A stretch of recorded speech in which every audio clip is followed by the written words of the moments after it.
everyone, welcome to SPLA Man Presents. This is SPLA Man. So today we're not going to just talk about SPLA, but we're also going to talk about CSP. So CSP Hoster versus SPLA. Who wins? Well, let's dive into CSP Hoster real quick.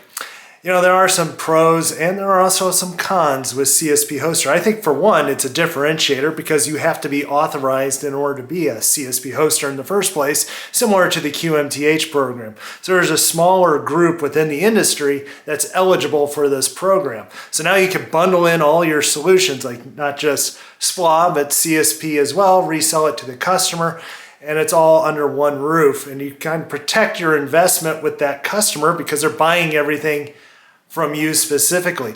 So there are some benefits to that. I would also say that there's incentives with CSP Hoster. Now, incentives, the one thing that's consistent with incentives is they always change and they always, They go down. So you have to stay on top of the incentives, and I want to just become CSP Hoster just because of some promotion or some other activity. Now, let's talk a little bit about the downfalls of CSP Hoster. Well, one, it's like I mentioned, it's on one hand, it's a pro because you're a differentiator and you have to qualify, but the downfall is you have to qualify. So if you don't meet those qualifications to become a CSP Hoster, that's a massive investment. Not only do you have to have the platform to be able to manage your customers, you have to have the support team and the technical know-how to handle these support issues. So there's a massive investment when it comes to just becoming eligible. And not only that, there's a revenue requirement. That's a big issue. The other thing is privacy. I'm not sure if this is a true concern, but I would argue that if you do SPLA, it's a promotional activity that you could do. Hey, we offer a private cloud. Your security is in our data center. You can kiss and hug your server goodnight. You're good to go. When you look at CSP Hoster, you can't necessarily say that. And so, there are some pros and there are some cons with the CSP Hoster program. I saw one hoster who said, if I do CSP Hoster, all I am basically is a reseller. I'm just reselling the CSP licenses to my end customers. Yeah, we're bundling in our own solutions. But for the most part, our competition actually is quite wide because there's a lot of CSP direct partners out there. And so that's a concern, especially after making the investment and be eligible for the program in the first place. So now our friend SPLA. Now SPLA has always been true to my heart, so if you were to ask me who wins, I would definitely say SPLA.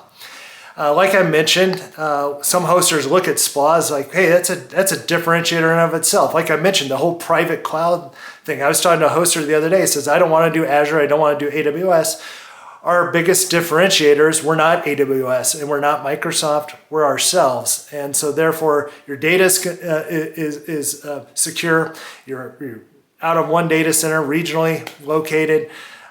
So there's a difference there. I'd also argue that the margins could be a little bit better with SPLA. I was talking to a hoster who says, look, when I license Windows Data Center under SPLA, I can run unlimited VMs. It becomes less expensive for my customers, especially around the infrastructure products. And so therefore, we're able to make a little bit more margin. Now, of course, like Office products, it's going to be minimal margin at best, but how many of you are offering just Office alone? Most of you are offering some sort of infrastructure as a service.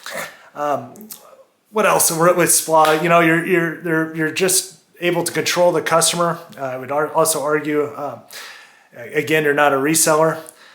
But each one has its place. And I think the biggest thing to analyze here is, do I want to make the investment in the CSP Hoster program? Do I qualify for it? If not, let's look at other programs like flexible virtualization. You don't even need a SPLA program. That has its own downfalls as well. I don't know, guys. It's a loaded question with a long answer. Which one is better? It really depends on your business. Now, how Octopus can help is, I think, before you decide to move into someone else's data center, decide which program is best for you, it's very important to understand where you are at today from a licensing side, because there are certain workloads that may be more beneficial to move to Azure and off of SPLA, but it also may be more important for them, for those certain products, to stay on SPLA. So there's a lot of,